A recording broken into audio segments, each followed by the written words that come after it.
Queridos irmãos e irmãs, boa noite.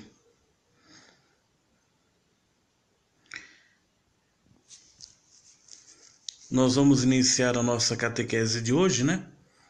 Então, o tema tem a ver com o matrimônio, tem a ver com a família, né? Então, quero aproveitar esse momento agora justamente para rezarmos, né? A gente vai rezar 3 Ave-Marias. A primeira delas, é claro, rezar por todos os casais, por todas as famílias que estão nos acompanhando nesse momento.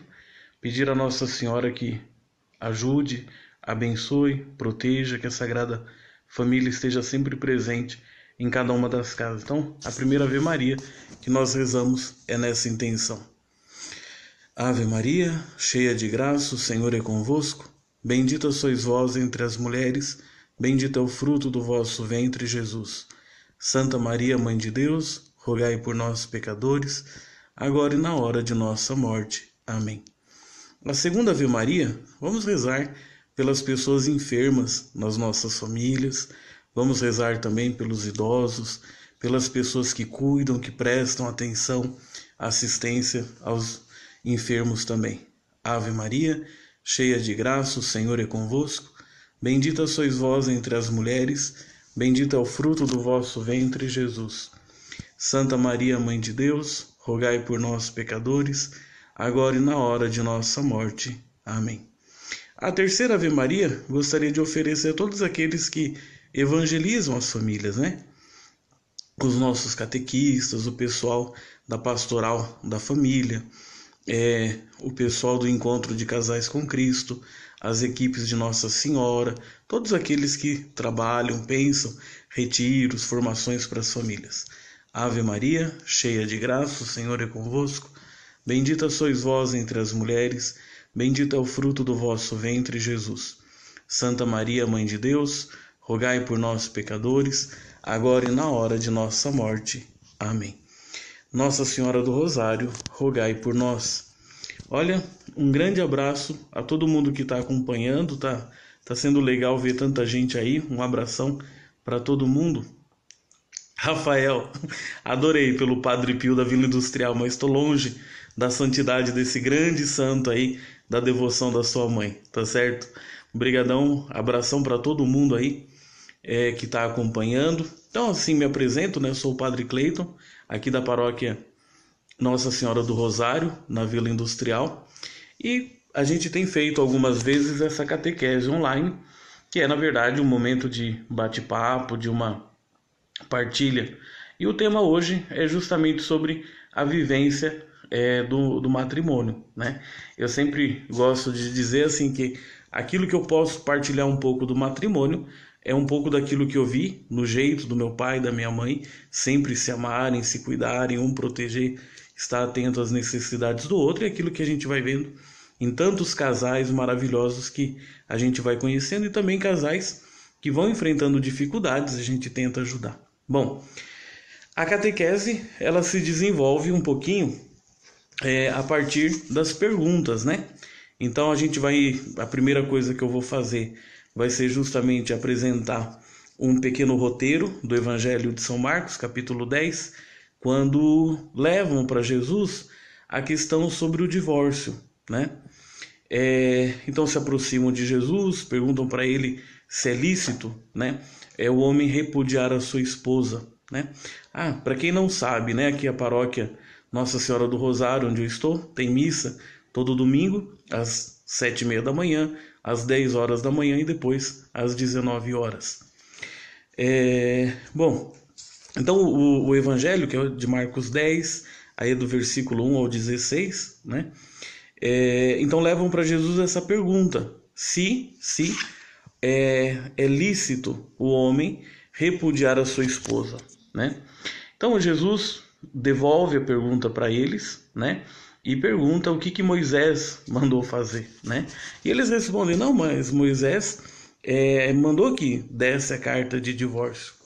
E aí então Jesus, ele dá uma resposta muito clara. Ele diz, mas ele permitiu isso por causa da dureza do coração de vocês. No projeto de Deus, o homem sai da sua casa, larga a sua família, se une à sua esposa e os dois serão uma só carne. Então, aqui, o nosso momento agora de conversa, eu gostaria que a gente pensasse um pouco essa questão da vida matrimonial e as questões do divórcio que aparecem tantas vezes, né? Bom, primeiro, no tempo de Jesus, a opinião religiosa sobre o divórcio, ela era um pouco variada. Então havia alguns mestres daqueles mais rígidos, né, que diziam que o divórcio seria aceitável somente em caso de adultério da mulher. Outros diziam, por exemplo, que o homem poderia pedir o divórcio, repudiar a sua esposa, caso ele encontrasse na mulher alguma coisa de inconveniente. Agora, esse inconveniente, muitas vezes, era interpretado de várias maneiras. Por exemplo, se a mulher fosse pega conversando sozinha com algum homem na praça, na rua, ela poderia ser ali uma ocasião para ser repudiada.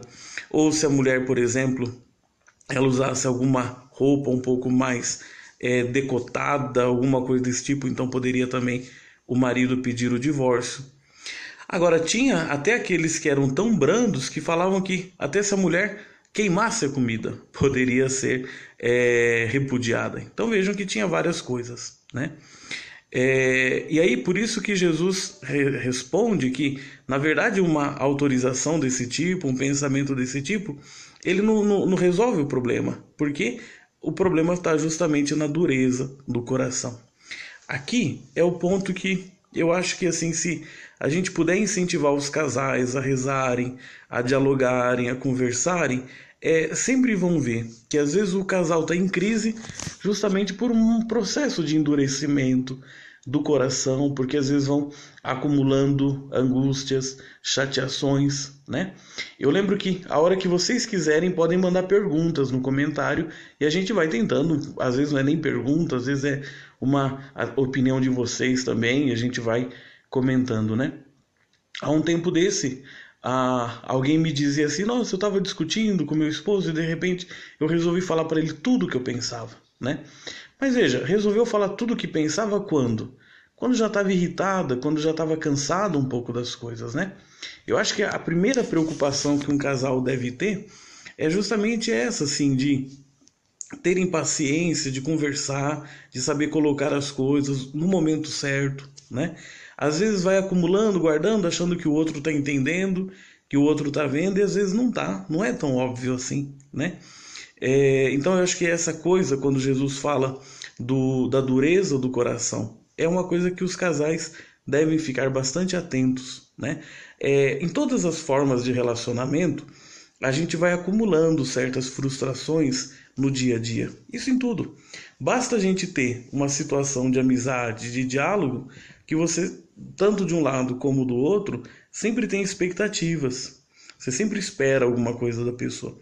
E às vezes aquela expectativa ela não é atendida e aí a gente vai criando uma forma assim de distância, até para não sofrer, você vai nem se preocupando, né? E aí quando Jesus fala dessa dureza de coração, ela é aquele ponto que parece às vezes para o casal que não tem retorno, né?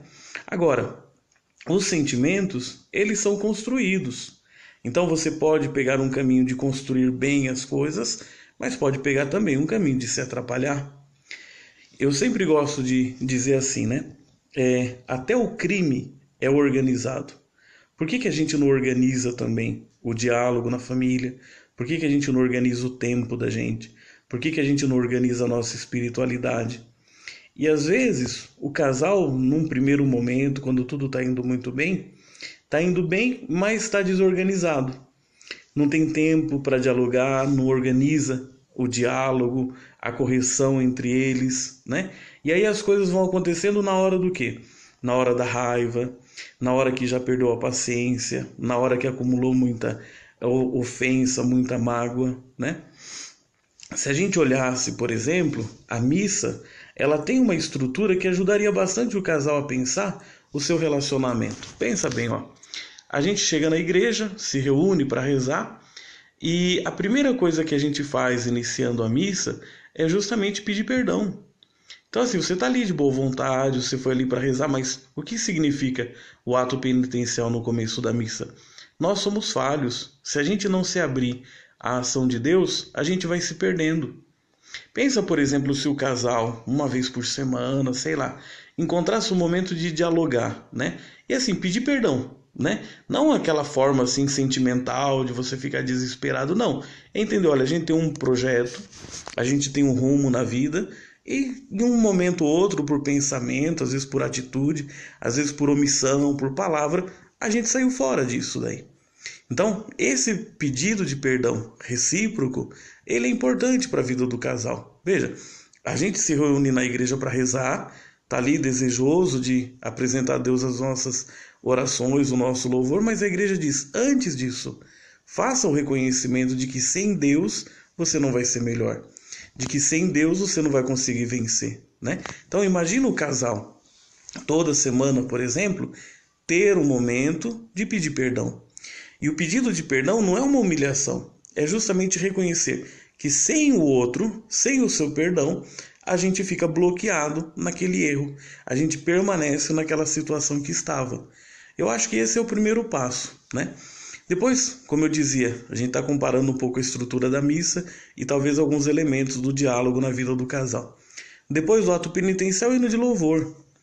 E no hino de louvor a gente diz que louva a Deus pela sua imensa glória, não só por aquilo que ele faz, mas por aquilo que ele é, né? Como valeria a pena, né, no momento do dia, no momento da semana, o marido pensar na esposa, a esposa pensar no marido, assim, quais são as coisas que tem para agradecer? Porque na vida funciona assim, se eu quiser achar defeito, eu vou achar muito defeito. E se eu quiser achar uma qualidade na pessoa, eu vou achar muitas qualidades. Então, o hino de louvor na missa faz a gente lembrar que Deus merece o nosso louvor, merece, por assim dizer, o nosso elogio, não só pelas coisas que ele faz, mas porque ele é quem ele é. Então, na vida do casal, um treinamento de reconhecer a grandeza, a dignidade, o valor da outra pessoa, ajudaria a gente não se concentrar tanto naquelas coisas que são falhas, às vezes numa atitude da pessoa, no modo de conduzir a palavra, no modo de conduzir o diálogo, mas é não se focar só nos defeitos, mas valorizar. É claro que quando você fez todo um caminho de mágoa, de chateação, lógico que de repente fica difícil olhar para isso tudo, né? Depois tem o momento do oremos na missa, né? E ali é o momento em que reza, a gente apresenta a Deus as nossas intenções, a gente coloca diante do Senhor a nossa família, né? Na vida do casal também a oração, um pelo outro, a oração em comum, né? Não basta sozinho cada um rezar por si, porque tem uma vocação em comum. Os dois são abençoados para realizarem uma missão. Então não estão sozinhos nessa luta. Eu acho assim que às vezes o casal primeiro devia sempre assim recordar o momento do seu matrimônio, o momento que estava diante do altar, a alegria da família, a alegria deles mesmos ali, o caminho que fizeram. Quando o casal começa a achar que está sem futuro, o meu conselho é: olha para o passado. Às vezes venceram tantas coisas, mas não prestaram atenção a certas coisas que deveriam ter prestado atenção e nesse momento se sentem perdidos. Mas quando o casal acha que está sem futuro, tem que olhar para o passado. Tem que lembrar um pouquinho a sua motivação, o amor que um tinha pelo outro e tudo mais. Depois tem toda a liturgia da palavra, a gente poderia pensar na relação de diálogo também entre o casal, né? E diálogo é mais escuta do que fala, né? Às vezes o diálogo num casal, ou qualquer diálogo que tenha que esclarecer alguma coisa, parece mais uma briga de surdo. Quer dizer, só fala, fala, fala e não escuta. E quando escuta o outro, não escuta numa atitude de acolhida, aí fica difícil mesmo, né? Quantas vezes a gente está ouvindo a outra pessoa e já está preparando como vai rebater, já quer encontrar um ponto fraco na conversa do outro para mostrar quem é que tem mais razão, né? E no final das contas, a gente vê tanta situação de casal que os dois realmente se amam, se querem bem, mas pelo orgulho, pela soberba, pela dificuldade de dar o braço a torcer e de pedir perdão. Acabam os dois, cada um indo para um lado, mas os dois se amavam, mas criaram aquela dificuldade de ultrapassar esse muro de separação, né? E aí, assim como na missa, por exemplo, tem também o ofertório em que você oferece pão e vinho e que se torna a sua salvação. Eu acho que o casal, às vezes, deveria pensar também nisso, né? O que um oferece pela salvação do outro? Aquilo que você oferece para sua esposa, Aquilo que você oferece pelo seu marido é o que se torna a salvação do casamento de um pelo outro, né? Imagina ao fim do dia, por exemplo, antes de dormir, se lembrar que fez um sacrifício de uma palavra, uma oração a mais, um pelo outro. Acho que isso tudo seria uma coisa importante. Depois, é claro, o próprio louvor da oração eucarística, né? Poderia lembrar também como o casal deveria sempre narrar, né? Diante de Deus a sua conquista, as suas lutas, as suas alegrias. Eu pulei a parte das preces, né? Mas a oração em família, não só em casal, mas os pais com seus filhos, né? Às vezes juntar aquela família maior também para rezar. Então, assim, estou dizendo para vocês, são algumas ideias, algumas coisas que talvez possam ajudar os casais a se fortalecerem, a cada vez mais crescerem na convivência matrimonial, né? Eu estou vendo aqui que muita gente está entrando, participando, tudo, mas ninguém ainda mandou alguma pergunta, alguma dúvida. Tem alguém que gostaria de fazer alguma pergunta? Manda aí uma pergunta nos comentários, fazendo favor, né? Eu aproveito para lembrar que aqui na paróquia Nossa Senhora do Rosário, a gente tem a missa no domingo, né? Às 7h30 da manhã, às 10 horas da manhã e às 19 horas. No próximo dia 1º de outubro, a gente vai ter a procissão da abertura, né, da festa de Nossa Senhora do Rosário, saindo aqui de uma casa próxima à igreja. Alguém mandou alguma pergunta aí? Deixa eu ver. Ah, sim. Alguém pediu, mas foi pelo WhatsApp, eu acho, né? Sobre a questão, assim, o casal levar para o leito, para a cama, os problemas para resolver, né? Eu digo assim, olha, aqui é uma opinião minha, cada um faz como depois for percebendo que vale a pena, né? Mas a cama do casal, ela é uma coisa assim muito sagrada. Então, a cama é o lugar do quê? É o lugar do amor, é o lugar do carinho do casal, é o lugar da sua intimidade, mas é também o lugar do seu descanso, do seu repouso, é o lugar também da fidelidade na hora da prova, da enfermidade, do sofrimento, né? Então a cama do casal é, de certa maneira, como que um altar, é um lugar muito sagrado. Então, quando eu posso dar um conselho aos casais, o que eu digo? Não leva para a cama os problemas que não foram resolvidos durante o dia.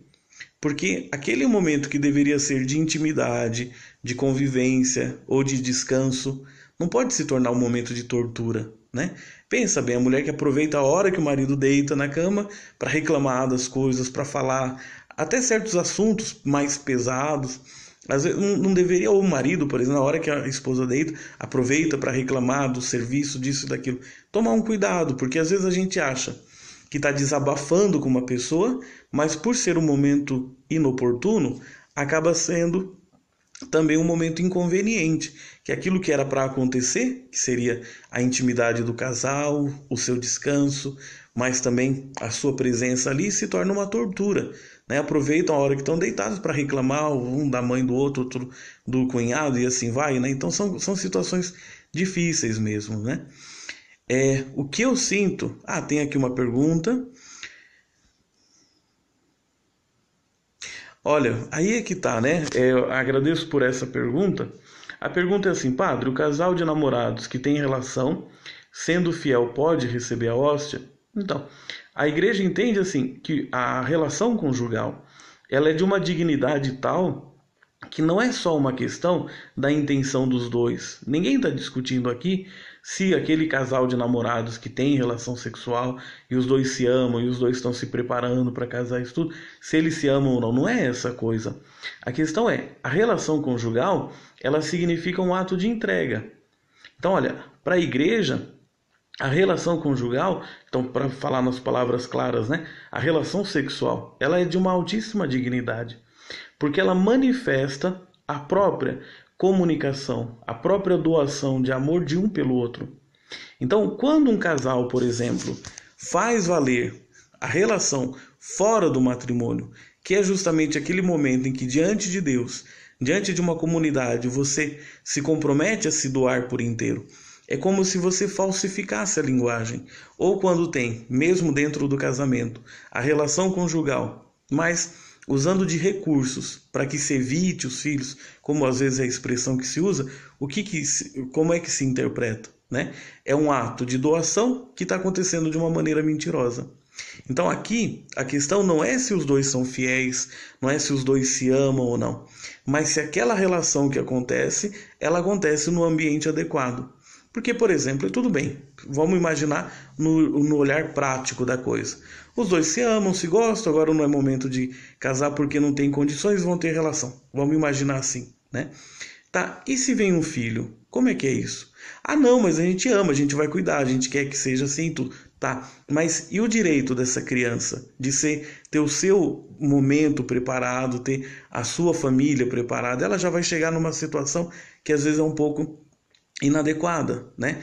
Ou se, por exemplo, quando o casal entra em crise, porque não é o momento certo, e aí de repente aí o que faz? A gente aborta, não aborta, casa, não casa, e fica aquela coisa toda confusa. O que é importante, eu acho, nessa situação? É o casal realmente tentar fazer uma caminhada de castidade, de respeito um pelo outro, né? E evitar realmente comungar, né? Eu sei que pode ser que às vezes um padre, pensando muito numa questão de misericórdia, às vezes numa visão confusa da misericórdia, até diz assim, faz conforme sua consciência mandar, né? Mas a gente sabe que não é desse modo, né? A relação conjugal, ela tem uma dignidade muito alta e ela não pode ser vivida, experimentada fora do ambiente do matrimônio. Outra pergunta, pessoal? O que vocês têm de pergunta aí? Deixa eu controlar o tempo, que eu prometi que não passaria de meia hora e já está dando 25 minutos que eu estou falando aqui. E eu achei que o negócio ainda estava cedo. Quem mais vai mandar alguma pergunta? Valendo um copo d'água no final da catequese. 1, 2, 3. Então aproveito para lembrar que dia 1º de outubro começa a nossa festa Nossa Senhora do Rosário, né?